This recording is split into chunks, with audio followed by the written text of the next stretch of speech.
ममताताईंना नेहमीप्रमाणे पहाटे जाग आली. त्या आपल्या अंथरुणात उठून बसल्या आणि विचार करायला लागल्या की आपण तात्यासाहेबांना रात्री नाही नाही ते बोललो, आपला राग व्यक्त केला, जेवढं टाकून बोलता येईल तेवढं बोललो. याचा त्यांच्यावर नक्कीच काही परिणाम होणार नाही. प्राण गेला तरी ते आपल्या तत्वाला मूठमाती देणार नाहीत, आपल्या मार्गानंच जातील.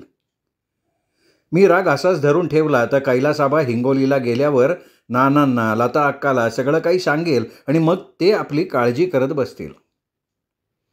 आपला राग आपण गिळायला हवा, काही झालंच नाही असं दाखवायला हवं. कैलासाबाच्या काही लक्षात यायला नको. मग त्या कॉटवरनं खाली आल्या, खोलीतनं बाहेर आल्या, पाण्याचा बंब पेटवला, आंघोळ केली. मग त्या स्वयंपाकघरात आल्या. एका पसरड भांड्यात त्यांनी हरभरा डाळ घेतली, शेगडी पेटवली आणि पुरणासाठी हरभऱ्याची डाळ शिजायला टाकली. तेवढ्यात माधुरी स्वयंपाकघरात आली आणि आईला एवढ्या लवकर स्वयंपाकाला लागलेली बघून ती चमकली. ती पटकन मोरीकडे निघून गेली. ती आंघोळ करून बाहेर येताच कैलासाबा आंघोळीला गेला. तेवढ्यात पहाटे उठून फिरायला गेलेले तात्यासाहेब बंगल्यावर परतले. ममताताई उठून कामाला लागल्याचं बघितलं आणि त्यांनी सुटकेचा निश्वास सोडला. स्वयंपाकघरात डोकून त्यांनी प्रेमळ आवाजात म्हटलं, अहो काय म्हणताय? आज काहीतरी नवीन बेत दिसतोय. हो, रात्री तिखट बेत झाला, आता काहीतरी गोड बेत करावा. त्या अशा काही गोडव्यानं बोलल्या की जणू रात्री काही झालंच नाही. तात्यासाहेब चाट झाले. त्यांना मोठा गहन प्रश्न पडला की हे आपली रात्रीची पत्नीच आहे का? स्त्री ही अशी असते, सगळं काही विसरून पुन्हा नव्या उमेदीनं उभी राहते. जी या गोष्टीचं भान ठेवते ती हिंदू स्त्री. कडूघोट प्राशन करते पण पुन्हा ताकदीनं उभी राहते. छान छान, काय करणार आहात? खापरावरचे मांडे करायचा विचार आहे. फार उत्तम. मांडे मी खूप दिवसात खाल्लेले नाही आहेत आणि खापरच जणू काही इतिहास जमा झाली आहे. तव्यावरच्या पुरणपोळ्या भरलेल्या असतात ना, त्या पोळ्यांचे काठ जरा जाड असतात, 2 दिवस पोट दुखतं. तुम्ही असं करा, मी आता आंघोळीला जातो. थांबा ना, कैलासाबा गेलाय आंघोळीला, तो बाहेर आला की तुम्ही आपली आंघोळ आटोपून घ्या, म्हणजे मला सगळ्यांचा चहा एका वेळी ठेवता येईल. त्याचवेळी कैलासाबा आपली आंघोळ आटोपून बाहेर आला. तात्यासाहेबांनी माकडछाप काळं दंतमंजन हातावर घेतलं, दात घासायला सुरुवात केली. बाजूला माधुरी उभीच होती. तिने आपल्या तात्यांचे साखरेत घोळलेले शब्द ऐकले आणि ती विस्मयचकित झाली. हा चमत्कार झाला कसा तिला लक्षात येत नव्हतं, कारण तिने आपल्या तात्यांना आईवर खेकसतानाच पाहिलं होतं फक्त. माधुरीकडे बघून तात्यासाहेब म्हणले, दीदी माझे कपडे मोरी ठेव, मला आंघोळ करायची आहे. ममताताईंनी एकाच वेळी सगळ्यांचा चहा ठेवला होता. घड्याळात 9 वाजले होते. तात्यासाहेब म्हणाले, आता मी ऑफिसला जातो, तुमचा स्वयंपाक किती वाजेपर्यंत आटपेन? काय 1 वाजेपर्यंत होऊन जाईन.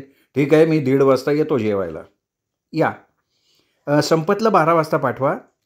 त्याला काल वाडियाच्या मिठाईच्या दुकानात बासुंदी घ्यायला पाठवायला लागेल. हो ठीक आहे, पाठवतो. ममताताईंनी पोहे बनवले. कैलासाबा माधुरीला खायला दिले.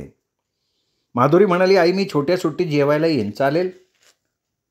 10:30 वाजता माधुरी शाळेत निघून गेली. कैलासाबाच्या हाती तात्यासाहेबांचं एक पुस्तक लागलं. तो ते वाचत बसला आणि त्यात गढून गेला. कैलासाबानं पुस्तक बाजूला ठेवलं तेव्हा 12 वाजत आले होते. तो स्वयंपाकघरात डोकावला आणि म्हणाला, मावशी मी शाळेत जाऊन येतो. हो ये जाऊन. तुझ्या मुख्याध्यापक काकांचा दरारा किती आहे तो तरी बघ. कैलासाबा शेठ माणिकलाल ठाकरसी विद्यालयाच्या आवारात आला. समोर विद्यालयाची भव्य इमारत होती. फाटकापाशी गार्ड होता. तो त्याला आत सोडत नव्हता. त्यांनी तात्यासाहेबांची ओळख सांगितली, मग गार्डनी त्याला आत सोडलं. तो पायऱ्या चढून व्हरांड्यात आला तेव्हा तात्यासाहेब राऊंडला निघाले होते.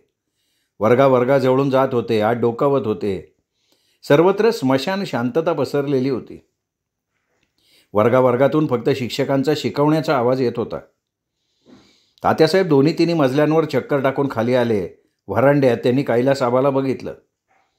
ऑफिसात शिरून त्यांनी शिपायामार्फत कैलासाबाला आत बोलवलं. कैलासाबा आत येताच म्हणाले, बैस. तो बसला. त्यांनी पुन्हा विचारलं, कशी काय वाटली आमची शाळा? हो एकदम आदर्श. शिस्त तर फार कडक दिसती. इथून बाहेर पडणारा मुलगा आयुष्यात कधी गैरमार्गाला लागणारच नाही. तुमचं कडक प्रशासन मला लय आवडलं काका. अरे बाहेर कोण आहे? Yes sir.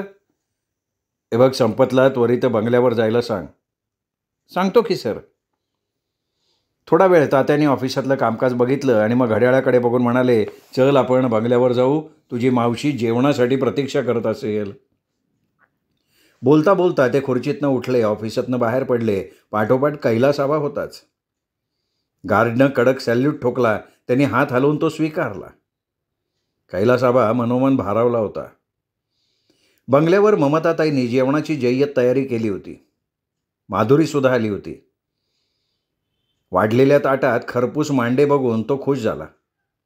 जोडीला कालावाडियाची चविष्ट बासुंदी, काळ्या रश्श्याची आमटी, आगळा वेगळा पाहुणचार होता. साजूक तुपात भिजलेले मांडे खाऊन त्याची तृप्ती झाली होती. जेवण झाल्यावर तो म्हणाला, काका उद्या मला निघावं लागेल गावाकडे. अरे एवढी काय घाई आहे? राग आहे आणखीन 1-2 दिवस. नाही काका, शेती व्यवसाय आहे, कामाचा लय रागड आहे. ना ना ना, आता म्हणावी तशी तक नाही परवडत, मला गेलं पाहिजे. अहो जाऊ दे त्याला, कामाचा रचलेला डोंगर मी पाहिलाय तिथे. ठीक आहे, पण पुढच्या वेळी येशील तेव्हा सुनबाईला बरोबर घेऊन ये. नक्की काका. मग संपतकडे वळून तात्यासाहेब म्हणले, संपत मुख्य बस स्थानकात जाऊन उद्या सकाळचं हिंगोलीला जाणाऱ्या गाडीचं आरक्षण करून आण. अगदी पहिल्या गाडीचं आरक्षण कर. बोलता बोलता त्यांनी संपतच्या हातात 500 रुपये ठेवले. अहो मी देतो की काका. अरे असू दे, मी खर्च केले तर बिघडणार आहे का?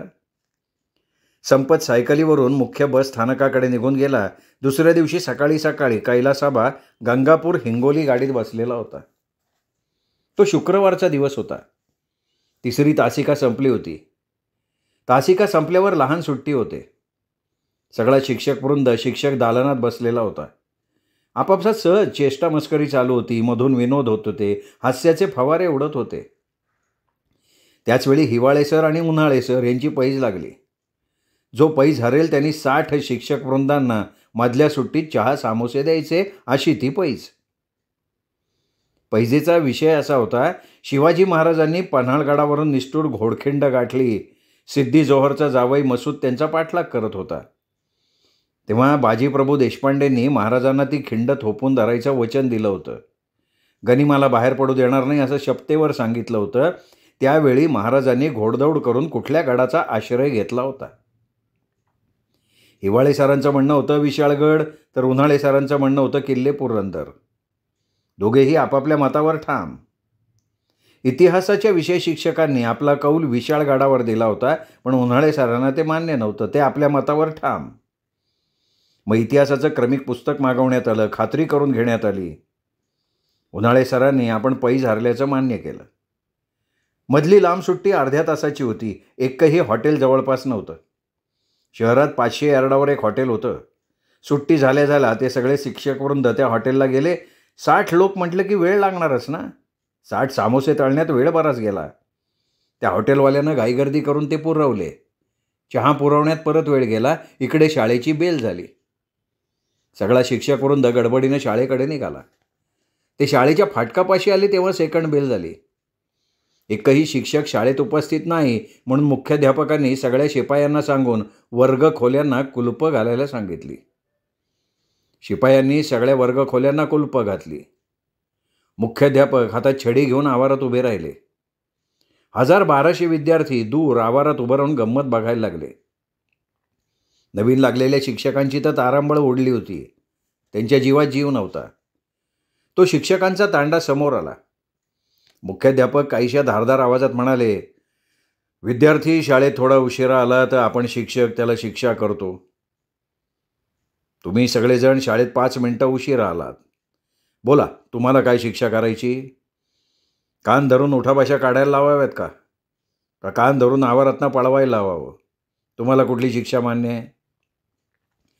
एक ज्येष्ठ शिक्षक धारिष्ट्य करून म्हणाले, आम्हाला फक्त 5 मिनिटं उशीर झाला आहे. 5 मिनिटांनी असा काय फरक पडतो? काही आकाश तर कोसळलं नाही ना. 5 मिनिटांनी खूप काही होतं. 5 मिनिटांचा उशीर झाला म्हणून नेपोलियन बोनापार्ट युद्ध हरला. सरनोबत नेताजी पालकर वेळेवर पन्हाळगडाच्या पायथ्याशी पोचले नाहीत म्हणून शिवाजी महाराजांना पराभव पत्करावा लागला. त्यावेळी चिडून महाराजांनी त्यांना सरनोबत पदावरनं निलंबित केलं होतं. वेळेचं महत्त्व जे जाणत नाही ते आयुष्यात कुठलंही उचित कार्य करू शकत नाही. दुसरे एक ज्येष्ठ शिक्षक म्हणाले, आम्हाला 5 मिनिटांनी उशीर झाला हे कबूल आहे, आम्ही ते नाकारत नाही. पण तुम्ही वर्गखोल्यांना कुलपं का घालायला लावली? अजून शाळा सुटायची वेळ नाही झाली. कोणत्या नियमानं तुम्ही वर्गखोल्यांना कुलपं घातलीत? मुख्याध्यापक आपल्या अधिकाराचा असा गैरवापर करू शकतो का? आम्ही सर्व शिक्षक संस्था चालकांकडे आमची कैफियत मांडू. त्यांनी आमच्यावरचा अन्याय दूर केला नाही तर आम्ही कोर्टाची पायरी चढू.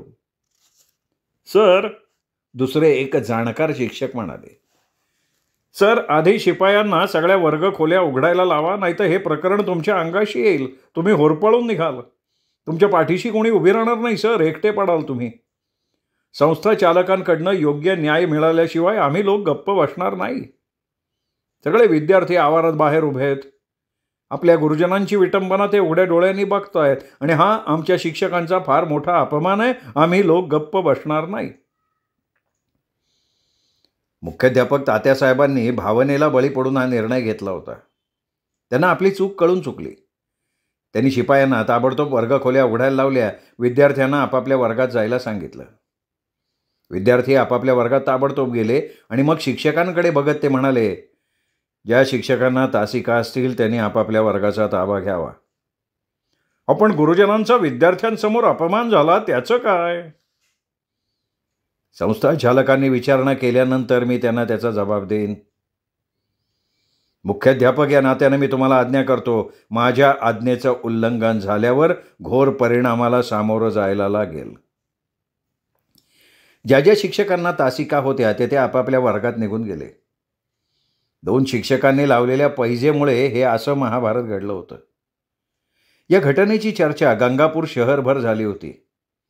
काही लोक तात्यासाहेबांच्या कडक शिस्तीची स्तुती करत होते तर काही लोक त्यांची वेड्यात गणना करत होते. पण त्यांच्या शालेय प्रशासनात काही बदल झाला नाही. संस्था चालकांना शेठ माणिकजी ठाकरसी विद्यालयाचं प्रशासन शिस्तप्रियच हवं होतं, म्हणून मुख्याध्यापक तात्यासाहेबांच्या विरोधात शिक्षकांच्या ज्या काही तक्रारी आल्या त्याची दखल संस्था चालकांनी घेतली नाही. त्यामुळेही त्यांच्या कार्यपद्धतीत काहीच बदल झाला नाही. वाटचाल करतो त्याला काळ म्हणतात, तो कोणासाठी थांबत नाही आणि थांबतो त्याला काळ म्हणत नाहीत. 5-6 वर्षांचा काळ निघून गेला. या काळात मोहन पहिल्या वर्गात MSc उत्तीर्ण झाला होता.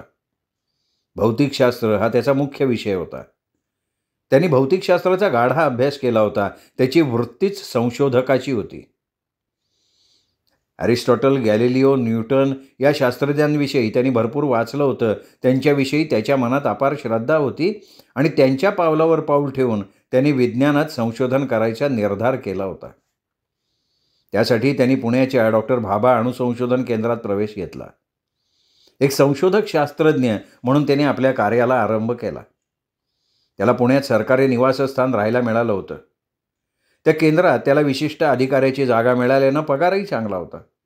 हाताखाली सरकारी गाडी होती, ड्रायव्हर होता. त्याला मिळालेली जागा खूप मानाची होती. तो डॉक्टर भाभा अणुसंशोधन केंद्रात कार्यरत होताच तात्यासाहेबांनी त्याचा विवाह साध्या पद्धतीनं साजरा केला होता. हुंडा म्हणून 1 रुपयासुद्धा घेतला नव्हता. तात्यांनी समाजात आपला एक आदर्श निर्माण केला होता. सीमा ही तात्यासाहेबांची सून. ऋणानुबंध असला की योग आपोआप जुळून येतात. सीमा गंगापूरच्या महाविद्यालयात शिकत होती. ती BAच्या शेवटच्या वर्षाला होती. माधुरीनी मॅट्रिक उत्तीर्ण झाल्यावर महाविद्यालयात प्रवेश घेतला होता. एक दिवस मधल्या वेळात सीमाची आणि माधुरीची कॉलेजच्या कॅन्टीनमध्ये भेट झाली. सीमा खूप सुंदर होती. शेकडो मुलीत उठून दिसणारी होती. तिचा स्वभावही सरळ होता. पहिल्याच भेटीत त्या दोघी एकमेकींकडे आकर्षल्या गेल्या. त्यांच्या भेटी होत राहिल्या.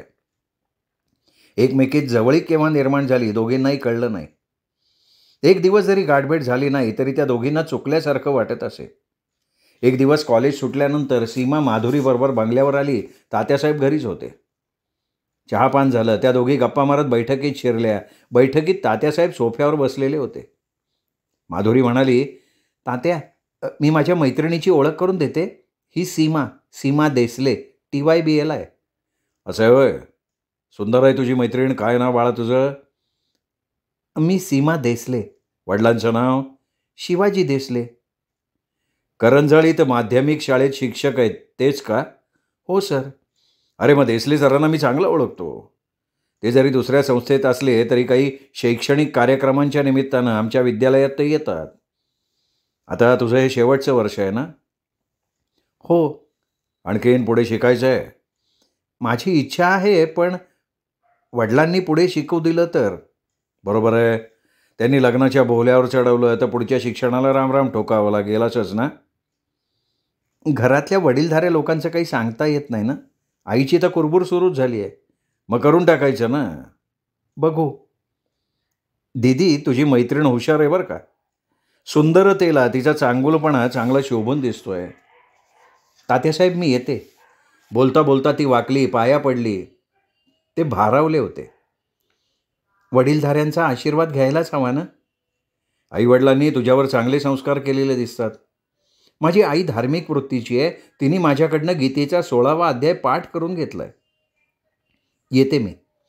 तात्या मी हिला फाटकापर्यंत पोचवते. माधुरी पाठोपाठ सीमा बाहेर पडली. तात्यासाहेब तिच्या पाठमोऱ्या आकृतीकडे हरवल्यासारखे बघत राहिले. मग ते कपाटाजवळ गेले. एक सफारी ड्रेस काढला. बदामी रंगाचा होता. तो सफारी त्यांनी परिधान केला. आरशासमोर जाऊन उभे राहिले. केस विंचरावेत म्हणून त्यांनी कंगवा हाती घेतला. आरशातल्या आपल्या प्रतिबिंबाकडे ते थोडा वेळ बघत राहिले. कडेकडेनं केस चंदेरी झाले होते. केस विंचरून त्यांनी कंगवा जागेवर ठेवला. पायमोजे घातले, बूट चढवले, बाहेर पडले, स्वयंपाकघराच्या दाराशी आले. त्यांनी विचारलं, अहो दीदी आली का? नाही अजून काही नाही आली परत. बरं तिची मैत्रीण ती काय नाव तिचं? सीमा. कशी वाटली तुम्हाला? अहो छान आहे. संस्कारक्षम दिसली. जाताना माझ्या पाया पडली. हो माझ्यासुद्धा. मला मुलगी चांगली वाटली. काय हो एवढी बारीक चौकशी कशासाठी करताय? करंजळीत माध्यमिक शिक्षक असलेल्या देसले सरांची कन्या आहे ती. मी समजले नाही. अहो शिक्षकांची मुलं मुली उमटूनच पडतात. खूप संस्कारक्षम असतात. त्यांच्या वागण्या बोलण्यात नम्रता असते. घरातून शिस्तीचे धडे मिळाल्यामुळे कधी वाईट मार्गाचा अवलंब नाही करत. हे बघा आता मी तुम्हाला स्पष्ट सांगतो. यावर्षी मोहनचा विवाह करून टाकावा असं मला वाटतं. आता तो चांगल्या हुद्द्यावर नोकरीला आहे. पुण्यात त्याला सरकारी निवासस्थान आहे. शासनाची गाडी आहे त्याला. आता थांबण्यात अर्थ नाही. मुलामुलींचे विवाह वेळीच झाले पाहिजेत. काय वाटते तुम्हाला? हो त्याचं आता सगळं व्यवस्थित झालं आहे. मार्गी लागला आहे. मलाही वाटतं त्याचा विवाह यावर्षी आटोपून घ्यायला काही हरकत नाही. मग मोहन आणि सीमाचा जोडा कसा वाटतो? अगदी श्रीराम सीतेसारखा शोभून दिसेल. याचा अर्थ सीमा तुम्हाला सून म्हणून पसंत आहे? अहो आपल्याला लाख पसंत असेल, पण तिला तिच्या आईवडिलांना मोहन पसंत पडला पाहिजे ना. काय वावगं आहे त्याच्यात? राजबिंडा आहे, हुद्द्याची मानाची नोकरी आहे, गाडी आहे. अहो सगळं ठीक आहे, पण मुलींच्या वेगवेगळ्या अपेक्षा असतात. अपेक्षेप्रमाणे घडलं तर भावी जीवन सुखात जातं. दोघांचे स्वभाव मिळते जुळते असले तर जीवनात आनंद फुलतो. पण प्रयत्न करून बघायला काय हरकत आहे? काहीच हरकत नाही. येतो मी. तात्यासाहेब आपल्या ऑफिसकडे निघून गेले. काही काही वेळा ग्रह उच्च स्थानावर असले की मनी बाळगलेली इच्छा सफलतेच्या दिशेनं मार्गस्थ होत असते. मग आपण मोठ्या अभिमानानं बोलतो की योग होता म्हणून सगळं काही सुरळीत जमलं. तसं काहीसं तात्यांच्या बाबतीत झालं. लग्नगाठ जन्मावेळी बांधली जात असते. पती पत्नी रूपानं ती मुलं मुली एकत्र येत असतात. शेठ माणिकलाल ठाकरसी विद्यालयात विज्ञान प्रदर्शन होतं. या प्रदर्शनात सभोवतालच्या परिसरातल्या माध्यमिक शाळा भाग घेत असत. यंदाच्या विज्ञान प्रदर्शनाला करंजाळीहून विज्ञान शिक्षक शिवाजी देसले आपल्या विद्यालयाचं मॉडेल घेऊन आले होते. त्यांच्याबरोबर 10वीच्या वर्गातले 2 विद्यार्थी होते. त्यांनी आपापली सगळीकडे मॉडेल्स मांडली होती. देसले सरांनी आपल्या शाळेचं मॉडेल मांडलं. बाहेरगावाहून आलेले शिक्षक विद्यार्थ्यांची राहायची व्यवस्था विद्यालयात एका खोलीत करण्यात आली होती. दुपारी 4 वाजता शेठ माणिकजी ठाकरसी विद्यालयाचा एक शिपाई त्या खोलीत आला. त्याने आले आले चौकशी केली. ते करंजाळीचे देसले सर? मीच. तात्यासाहेब आले तुम्हाला ऑफिसमध्ये बोलवलंय. मला? कशासाठी? काय माहिती नाही हो. मुख्याध्यापक तात्यासाहेबांचा परिसरात एक करारी माणूस म्हणून दबदबा होता. शिक्षक कसाही असला तरी त्यांच्यासमोर जायला घाबरायचा. देसले बिचकत बिचकत ऑफिसपाशी आले. आत शिरले. त्यांनी हात जोडून नमस्कार केला. नमस्कार स्वीकारून तात्या म्हणाले, बसा. नाही नको, उभाच आहे, बरा आहे मी. अहो बसा. ते बसले आणि भीत म्हणाले, मला बोलवलं का सर? आपलं बोलवणं आलं आणि मी गोंधळात पडलो. काय कारण, काय गोंधळात पडायचं? म्हटलं तात्यासाहेबांनी आपल्याला का बोलवलं असेल, काय चुकलं आपलं?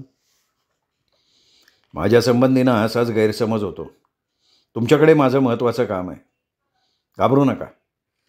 तुमची सीमा आमच्या बंगल्यावर आली होती. ती आमच्या माधुरीची मैत्रीण आहे. हो का? तिचं काय? मला ती हुशार वाटली. आमचा मोहन पुण्याला डॉक्टर भाभा अणुसंशोधन केंद्रात संशोधक शास्त्रज्ञ या मोठ्या हुद्द्यावर आहे. त्याला सरकारी गाडी आहे, राहायला सरकारी निवासस्थान आहे, दिसायला राजबेंडा आहे. मला वाटतं मोहन आणि सीमाचा जोडा एकदम शोभून दिसेल. मी मुलगा मुलगी यात काही भेद मानत नाही. मी मूलवाला असलो तरी मी होऊन सीमाला सून म्हणून मागणी घालतो. तात्यासाहेब, अहो मी एक गरीब शिक्षक आहे. मला आपल्या घरचं स्थळ नाही परवडणार. का नाही परवडणार? अहो मोठ्या स्थळवाल्यांच्या अपेक्षा मोठ्या असतात. मातीत पाय रोवलेल्या माणसानं आकाशातले तारे मोजू नयेत. हे बघा, प्रत्येक माणसाचे पाय मातीत रोवलेले असतात. मातीशी प्रत्येकाचं नातं असतं. भलता भाऊ करून घेऊ नका. मी स्पष्ट सांगतो, माझ्या बंगल्यावर आलेली सून मला मुलीसारखी असेल. मुलाच्या विवाहात हुंडा म्हणून मी 1 रुपयासुद्धा घेणार नाही. तुम्ही साध्या पद्धतीने विवाह साजरा करा. मुलाचे कपडे आम्ही घेऊ, मुलीचे तुम्ही घ्या. आलेल्या आमच्या पाहुण्यांना गोडधोड खायला घाला. पाहुणे जास्त काळ राहणार नाहीत. अर्थात मुलगा मुलगी यांनी एकमेकांना पसंत केल्यावरच्या या गोष्टी, त्या दोघांची पसंती महत्त्वाची. बरोबर आहे का नाही? हो, अगदी बरोबर आहे. नमस्कार करून देसले सर ऑफिसमधनं बाहेर पडले. रात्री संपत देसले सरांना बोलवायला आला तेव्हा 9 वाजले होते. ते बंगल्यावर आल्या आल्या माधुरींनी त्यांना नमस्कार केला. ती त्यांच्या पायावर वाकली. ते म्हणाले, आमची सीमा नेहमी बोलते तुझ्याविषयी.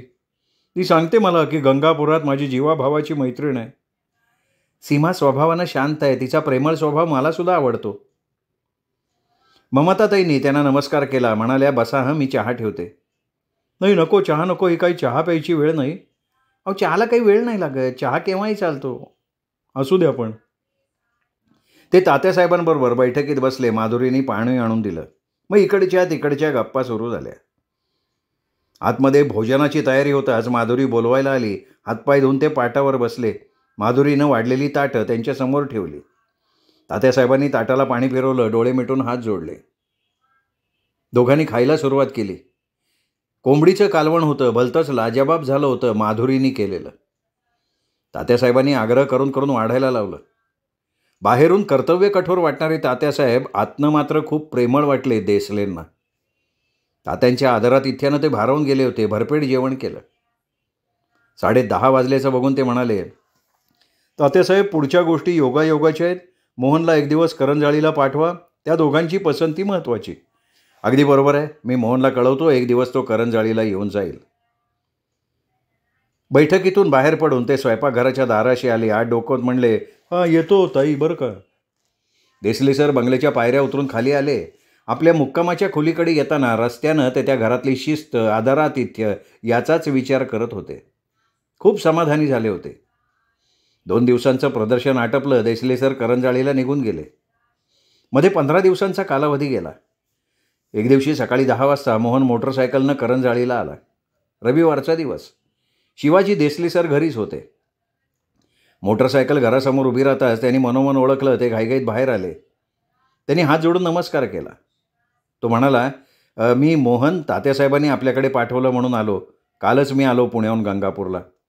मी बाहेर येताच तुम्हाला ओळखलं, कारण मी बंगल्याच्या बैठकीत तुमचा फोटो बघितला होता. देसले सरांपाठोपाठ मोहन बैठकीत आला. खुर्चीत बसला. आत जाऊन त्यांनी पाण्याचं भांडं भरून आणलं. भरलेला पाण्याचा पेला त्याच्या हातात दिला. तो पाणी प्यायला. मोकळा पेला टेबलवर ठेवला. देसले सर म्हणाले, आता आत मोरीत जा, हातपाय धुवून घ्या. तो मोरीत शिरला. त्याला मोरीकडे जाताना देसले सरांच्या गृहलक्ष्मी गोदावरीबाईंनी बघितलं. उभट चेहऱ्याचा, सतेज कांतीचा मोहन प्रथम दर्शनात त्यांच्या मनात भरला. त्या प्रसन्न झाल्या. त्यांच्या मनाची कळी खुलली. मोहन हातपाय धुवून बैठकीत आला. खुर्चीत टेकला. तो म्हणाला, सर माझी फक्त 2 दिवसांची रजा आहे. कालचा दिवस प्रवासात गेला. आज दुपारी मला लगेच पुण्याला जायचं आहे. आमच्या तात्यांचा फोन आला होता म्हणून वेळात वेळ काढून मला त्वरित यायला लागलं. काय आमच्या तात्यांची शिस्त म्हणजे शिस्त. ते शिस्तप्रिय असले ना तरी आपल्या कुटुंबीय लोकांवर आपल्या प्राणापलीकडे प्रेम करतात. आली मला कल्पना त्याची. आणि ते उंच आवाजात म्हणाले, अहो ऐकलं का? इकडे या. मोहनराव आपल्याला मुलाच्या ठिकाणी आहेत, लाजू नका. ताई तुम्ही मला आईच्या जागी आहात, लाजायचं काही कारण नाही. मी फक्त आमच्या तात्यासाहेबांनी केलेल्या पसंतीवर शिक्कामोर्तब करायला आलो आहे. आणि त्यांना दुपारी लगेच जायचं आहे पुण्याला. अहो मी 2 तासात स्वयंपाक आटोपते, तुम्ही जेवण करून जा. नाही मी घरून निघालो तेव्हा आई स्वयंपाकाला लागली होती. तिने मला 3-3 वेळा बजावलं आहे की स्वयंपाक वाया जायला नको. तुम्ही वाईट वाटून घेऊ नका. सीमाला फक्त पोह्याच्या डिश घेऊन पाठवा. पोहे मात्र तिला करू द्या. मी शीतावरनं भाताची परीक्षा करतो. दीदीने मला सगळं सांगितलं आहे. देसले सरांनी त्याची पुण्याची सगळी माहिती विचारून घेतली. खात्री पटवून घेतली स्वतःची. त्याचवेळी सीमा पाण्याचं भांडं भरून बैठकीत शिरली. सोबत तिने 3-4 मोकळे पेले आणले होते. विशेष म्हणजे तिने कुठला साज शृंगार केलेला नव्हता. तिने परिधान केलेलं पातळ अगदी साधं होतं, पण तिचं सौंदर्य असं काही आरसपाणी होतं की त्या साध्या पातळात ती शोभून दिसत होती. देसले सरांनी तिला खुर्चीत बसायला सांगितलं. मोहन म्हणाला, तुझं नाव मला माहिती आहे. मी नाव नाही विचारत, मला तुझ्या अपेक्षा काय आहेत ते सांग. गृहकृत्यात पडल्यावर अनेक अडचणी येतात, त्या पार पाडताना साथीदारांनी मला समजून उमजून घ्यावं. काही चिंता करू नकोस. तुझ्या मनाला ठेच पोचेल असं वर्तन माझ्याकडनं घडणार नाही कधीच. पण माझ्यासुद्धा जीवन साथीदाराकडनं अपेक्षा राहतील. सासू सासऱ्याला जन्मदात्या आईवडिलांसारखं मानावं, कारण त्यांनी आपल्या मुलाला घडवलं आहे. वाटेल ते चटके त्यांनी सहन केलेले आहेत, त्यांचा उपमर्द व्हायला नको. नाही होणार, मी माझी पायरी नाही सोडणार. माझं नाव आईवडिलांनी सीमा ठेवलं आहे, मी मर्यादा नाही ओलांडणार. उत्तम. आता गीतेतला 16वा अध्याय म्हणून दाखव. पाठ आहे ना? ती शुद्ध उच्चारात 16व्या अध्यायातला संस्कृत श्लोक धडाधडा म्हणायला लागली. तिला मध्येच थांबवलं आणि तो म्हणाला, आता शेवटचा प्रश्न, अतिशय महत्त्वाचा. मी तुला पती म्हणून पसंत आहे? तिने मान खाली घातली. लाजू नकोस, आईवडिलांसमोर खरं बोल. हो, आणि पत्नी म्हणून मी पसंत आहे. आता मी तुम्हाला हक्कानं मामी म्हणतो. हातावर साखर ठेवा, मला जाऊ द्या. गोदावरीबाईंनी आज जाऊन वाटीत साखर आणली. सगळ्यांच्या हातावर चिमूट चिमूट साखर ठेवली. साखर तोंडात टाकून त्याने विचारलं, मामासाहेब आता मी जाऊ शकतो ना? चहा घेऊन जा. ठीक आहे. सीमा निखळ दुधातला चहा आण. प्रसन्न मनानं ती स्वयंपाकघराकडे गेली. थोड्या वेळानं चहानं भरलेल्या कब्बशा घेऊन बैठकीत आली. त्यांनी चहा घेतला. मोकळी कब्बशी सीमाच्या हातात देत म्हणाला, मामासाहेब आता पुढच्या सगळ्या गोष्टी तात्यांच्या आणि तुमच्या हाती. मी आता लग्नाच्या बोहल्यावर चढायलाच येईन. त्या सगळ्यांचा निरोप घेऊन तो बाहेर आला. मोटरसायकलनं गंगापूरला निघून गेला. घरी येऊन त्याने आपली पसंती दिली. हिरवा झेंडा दाखवला. पुण्याला निघून गेला. मग तात्यासाहेब आणि देसले सर विवाहाच्या तयारीला लागले. श्रोते हो, तुम्ही ऐकत होतात प्रभाकर बागुल यांची कादंबरी एक ध्येय वेडा माणूस. आजचा भाग इथेच संपला. पुढचा भाग ऐकण्यासाठी उद्या भेटूयात साहित्य पंढरी या कथाकथन चॅनलवर. नमस्कार.